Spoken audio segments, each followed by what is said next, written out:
Hi, welcome to BuffZone.com. My name is Kyle Ringo. I'm the CU beat writer for the Daily Camera newspaper.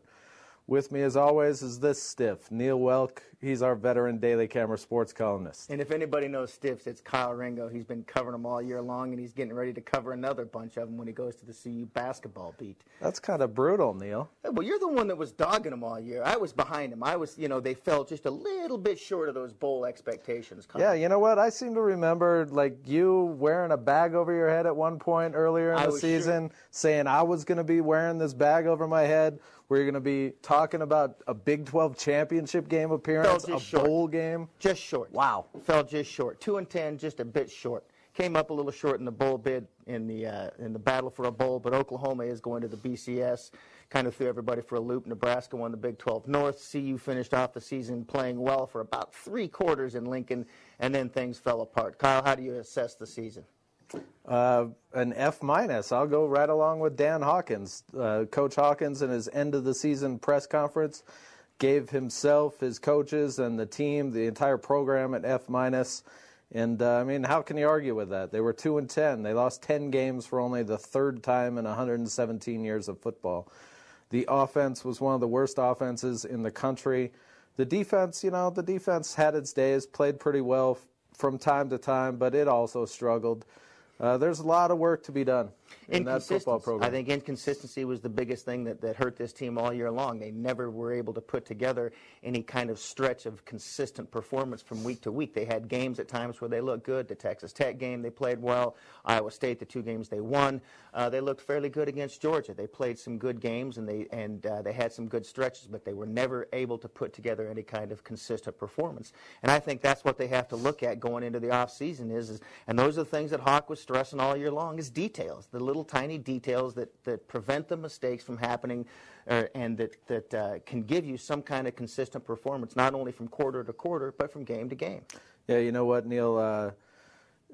I'm not saying Bernard Jackson can't be the quarterback here. I think he can if he really, really, develops and works hard in the offseason and, forces himself to focus on studying the playbook, studying in the film room, working hard in the weight room and getting better. I think he could be the quarterback next season, but the number one thing this coaching staff has to do is get a quarterback back there that can run the entire offense, or at least most of it.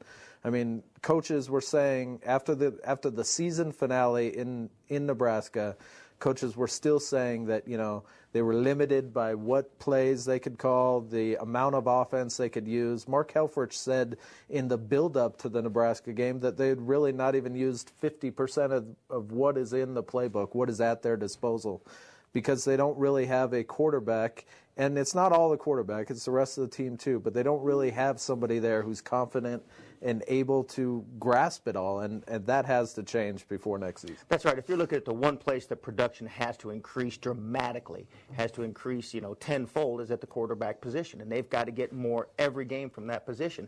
If Bernard Jackson, who I think made great strides from the beginning of the year, from his first game against CSU to the end of the year against Nebraska, if he can make those kinds of strides times 2 again through spring ball and through fall camp, I think he does have a chance to be the quarterback next year. But also they've got the Nelson kid coming in from Saddleback, who a lot of people are already talking about. They say he's a good pro-style stand in the pocket type of guy that can make things happen, knows how to read defenses, should come in, will have a spring behind him when he goes into fall camp. And I think that's going to be a great thing to watch. And it'll also be interesting to see what they do with Cody Hawkins going into the spring. So I think that's going to be one very fun position battle to watch going into spring ball, because I think there will be 3 quarterbacks, and all 3 of them will have a legitimate chance of being the starter when they open the season next year.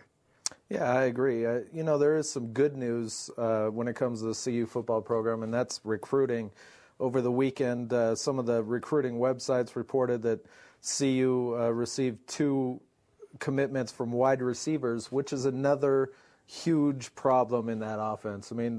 They just haven't had any kind of competent and consistent play from their wide receivers over the past couple of years. It's been really 3 complete seasons now, ever since Derek McCoy, DJ Hackett, and Jeremy Bloom all left at once.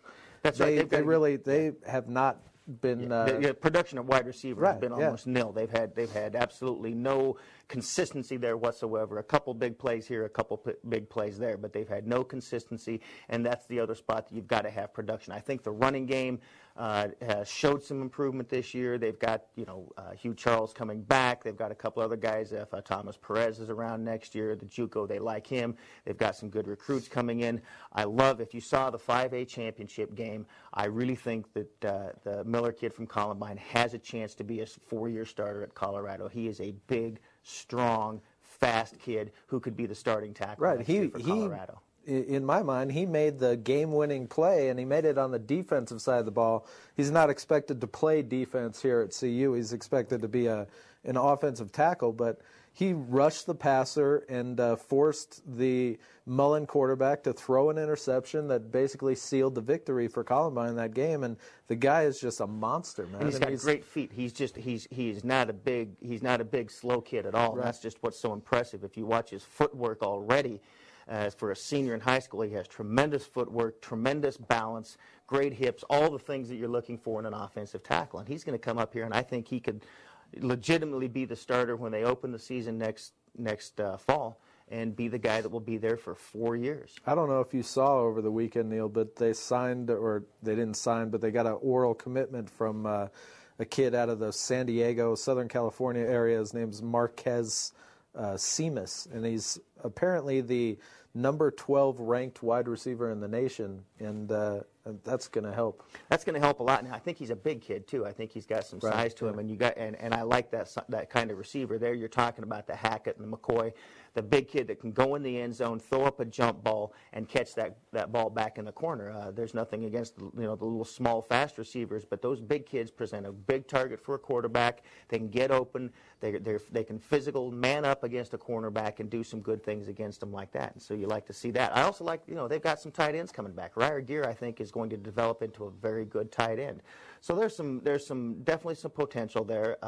2-10. Ryer Gear led the team in receiving this year, and he finished with fewer than 300 yards and fewer than 30 catches. Yeah, there's nothing wrong with the tight end leading your team in catches if you have a great running game and if you've spread the ball around a little bit more. I mean, they've had years where they've had a tight end lead. Daniel Graham led it in 2001. Yeah. Exactly, but they need more production from the offense, and again, consistency is going to be the key. And like I said, Bernard Jackson has to get better. He has to get better. He has to improve as much in the spring as he did throughout the fall, and that's a tall order. That's a big order for the kid, but I think he's got a chance at doing it. So you really don't have anything against the small, quick, little guys that play receiver? No. But I like a big 6'2". You can relate to those guys? Is that what you're saying? Well, I can't relate to the quick part.